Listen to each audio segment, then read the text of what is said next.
Hey everybody, welcome back to the channel. I have a book review for you today, one that I just finished, one that I have obviously heard of, one that I wasn't expecting to really enjoy just because it's not the genre that does a whole lot for me. But I felt like I had an obligation to some people that I've interacted with recently, as well as just because it is such a popular book that I felt like I needed to have read it to at least interact with it. And so yes, Rebecca Yarros' Fourth Wing. Read it, just finished it, and I jumped on here to sort of share my immediate reactions. And so I've got a few things jotted down, some notes that I'm going to kind of work through, but like I normally do, before I get into the book itself, I kind of want to give us a little introduction to who is Rebecca Yarros. And so found some interesting things about her, some fascinating facts that we'll get to towards the end of it. But obviously she is an American author, best known for this Empyrean fantasy series, which is what Fourth Wing takes place in. It begins here, this book released in 2023. It's so new, but I mean, it took the world by storm, because it blends so many genres and so many elements of the different genres together.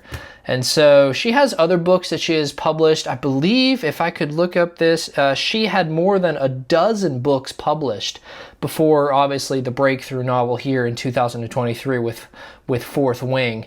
And so she grew up loving history. She grew up loving learning about different cultures and different worlds. Her interest in military life actually really influences a lot of her writing. And even here, for sure, we're going to have the main characters at this military institute. And a lot of her stories include elements of sacrifice, of duty, of courage, certainly the stress that military families are put under. And you can see that here with a number of the major characters. And so some things that are interesting about her husband's military career gave her a front seat to view how military families do make it work, how they deal with the distance, how they deal with the risk of loss, the risk of death. And so you can see that really come through, especially in this book. She's the mother of 6 children, and frequently we'll talk about how she balances being a wife, being a mother, being an author, certainly having her own career, while not losing the spark of creativity that a lot of just the regular responsibilities of life may sometimes risk. She met her husband at a karaoke bar, which I've never done a karaoke bar. I have some friends that have, and I would love to learn more about that. I should look it up. If you know more about that story, please let me know below. She attended college not on a writing scholarship, not on a grammar English scholarship, but on a vocal scholarship. She has a beautiful voice, and her background in music still is something that she's passionate about, and she enjoys playing the guitar as probably one of the primary instruments along with singing. So she has a passion for foster care. One of the really cool things that her and her husband did is they co-founded a nonprofit focused on helping children in the foster care system entitled 1 October. 1 October. So please check that out and see if that's something that you maybe even would be like supporting yourself. She once worked as a cake decorator before becoming a full-time author. I feel like every author has an incredible background, some of the things that they take from their previous employment, and the work here as a cake decorator is a really fun pre-author career. So really, really cool. She was a major benefit of TikTok, specifically Book Talk. Her book Fourth Wing obviously became one of the staples in the Book Talk world, and still is.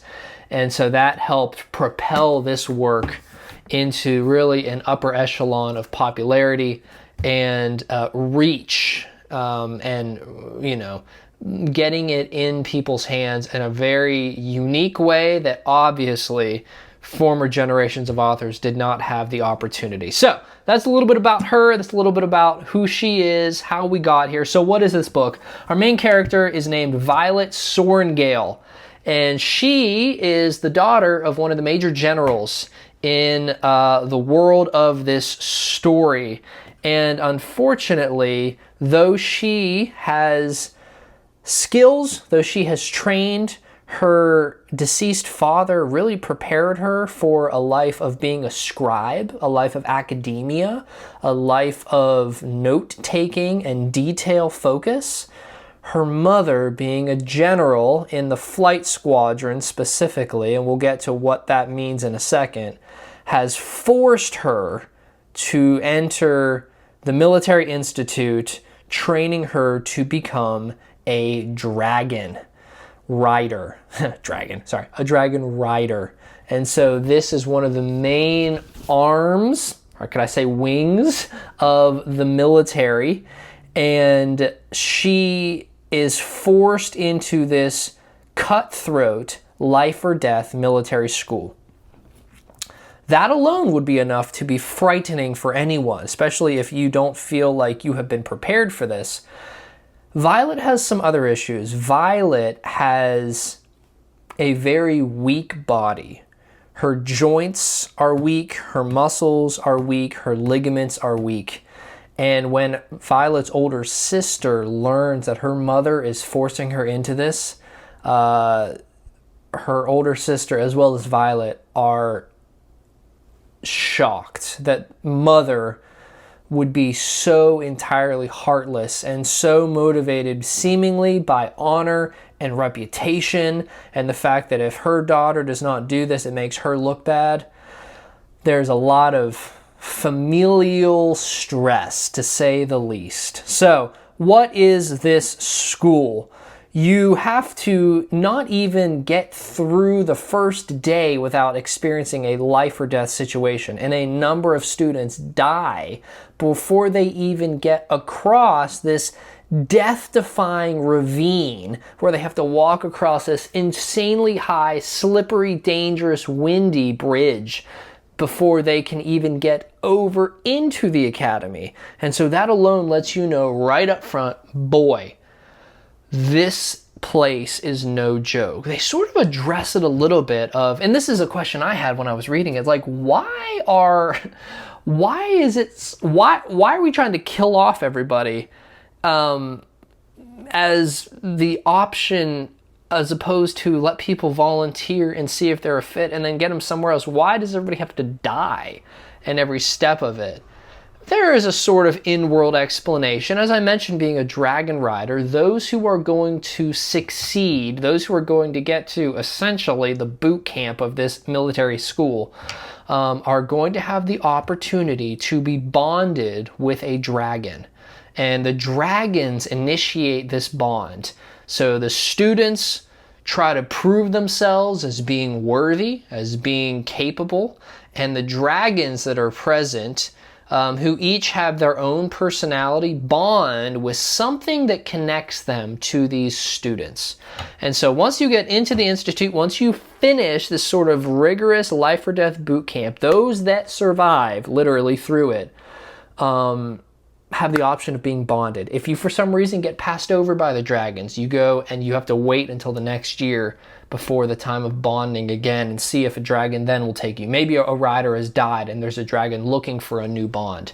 So it's sort of this very much, we don't really control the dragons, but they allow us to bond with them and use them, their strength, their fire, their flying, obviously, to try to defend our borders. And so once you are in, there's first years, second years, and third years. And as far as the breakdown goes, there are different wings of the Military Institute. Obviously, our story takes place in the fourth wing. So that's sort of Violet. That's her background. She has a lot of eyes on her initially because she is a Sorrengail. Her mother is very, very, very well connected. And so she already has all of these people trying to get her and literally trying to kill her. And some of the rules like a Hunger Games feel. There are so many rules about, well, I guess there are not many rules about how you can be challenged and how you actually can die. There are only a few that protect you, and like, you can't be attacked while you're sleeping. You can't be attacked while in a classroom. So things like that, but really, like, you always have to be on guard because there's a lot of gray area, and it's kind of like a don't ask, don't tell situation. So there's some other characters. Dane Atos is Violet's childhood best friend. His father is a co-worker. He's more of a politician. Obviously, Violet's mother is a military leader. Dane's father is a politician, so they work together. Dane and Violet grew up together. There's a very mysterious, powerful wing leader, and if we could go to like a college setting for a second, Dane is like the RA over like the specific troop in Fourth Wing, and then this character Xaden is like the supervisor of the entire dorm or the entire wing. So that's who Xaden is. Xaden is this mysterious individual, very powerful, very dark seemingly. And Dane immediately lets Violet know when she makes it through, slight spoiler there, Xaden is out to get you because your mom was one of the chief motivators when his dad tried to overthrow the kingdom. So he has been marked, he has been branded, he's been allowed to show that he's loyal, as well as a number of other marked ones as they get called. But look out for him, because he is in a position of authority over you, he's in a position of power over you, and he will use that to his advantage. And I promise you, Violet, speaking from Dane here, he's trying to kill you. So boy, Violet just has danger at every situation. She makes a few friends along the way and sort of just tries to get through. Let me kind of think how much farther I want to sort of give a play-by-play. Without spoiling too much, she does get to a position where she is going to be able to potentially make it in as a first year, when a few things begin falling into place. Number one, she has a connection with a dragon, and even though she is weak, this dragon notices something about her which shocks everyone, including Violet. And there's more there than meets the eye. Her relationship with her friends reveal that she is trustworthy. She can identify some trustworthy people. And even in this cutthroat environment, this small core of friends sort of emerge to protect one another. Dane is someone that she knew as a child, but the more she gets to know him in this environment, there's some hurt, there's some loss, because he is very motivated to advance himself. Though he cares for her, he very much has his own agenda in mind, and Violet has to begin to wrestle with that. Where do I fit into that? Where does his agenda move forward? And then Xaden, this dark, mysterious figure who she's been promised is trying to kill her. There are a number of things that begin to happen that really, for Violet, cause her to start to question everything that she thought she knew from the moment she stepped foot into the academy until the moment when potentially she could be bonded to a dragon. And so that's sort of the prep work for you. There is a lot that goes on with deception, with confusion, with plot, with rebellion, with power. And so there's a lot of themes that Rebecca Yarros kind of brings into this story. I jotted down a couple. There's trust and betrayal. There's love versus duty. There's the cost of war. There's identifying yourself as one thing, but then discovering who you are through different situations.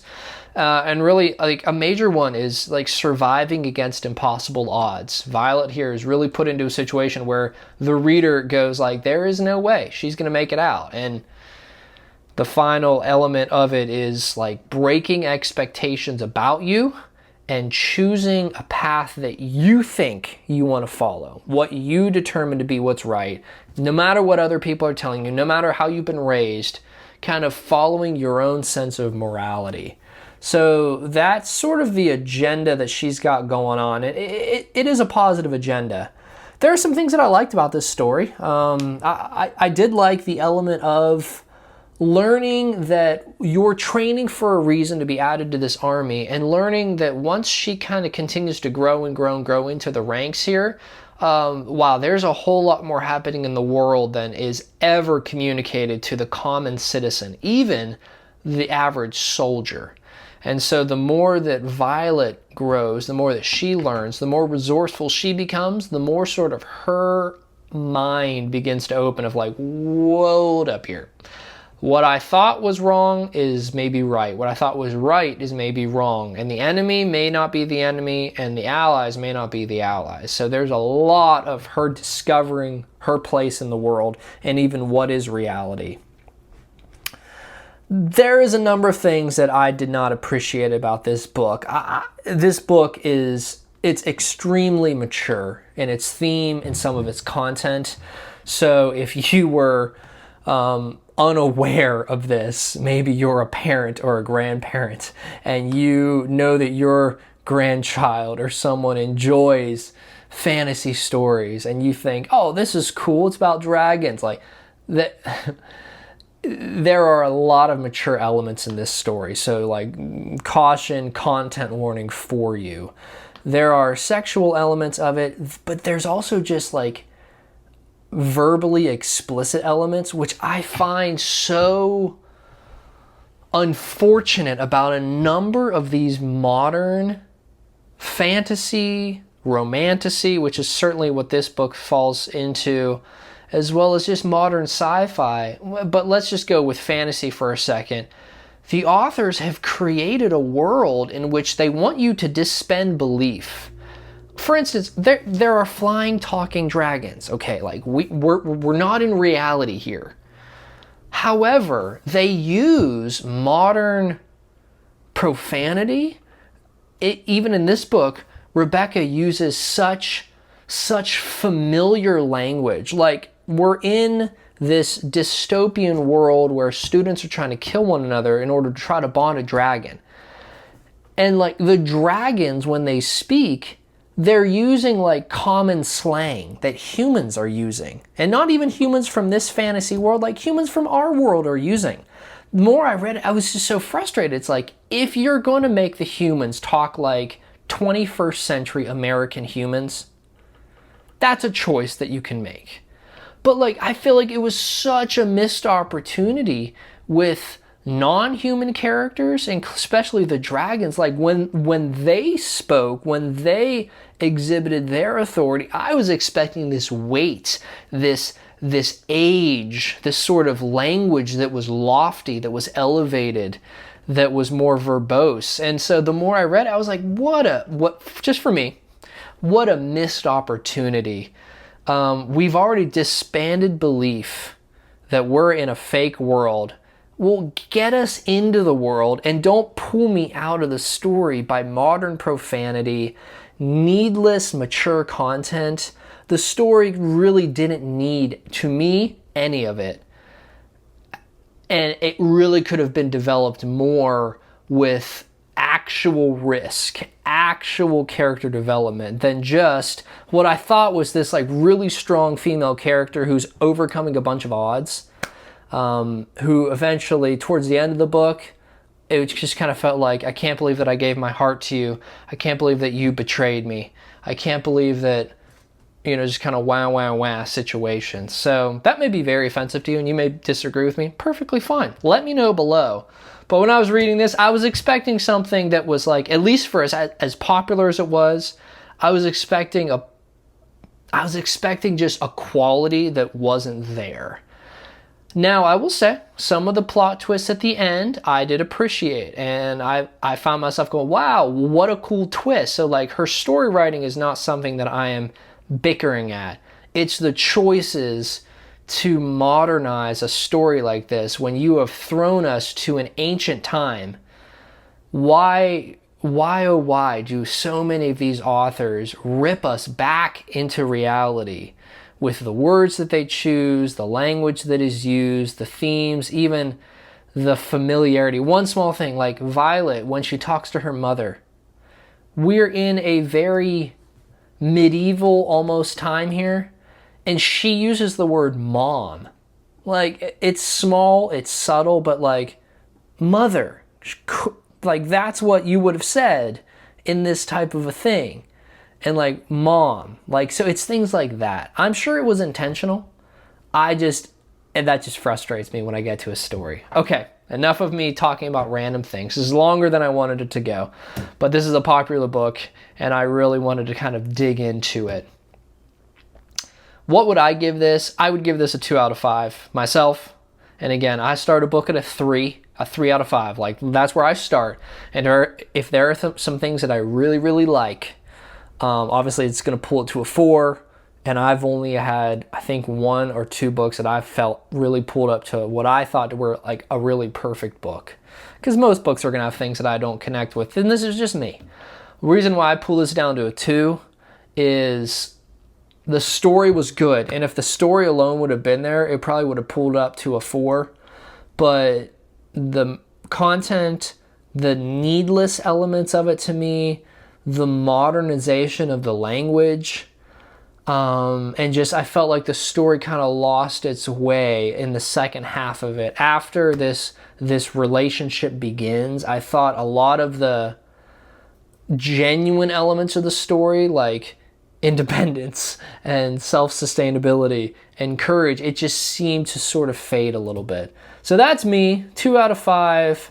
That may be offensive and blasphemous to you, but maybe you agree. I'd be curious to know.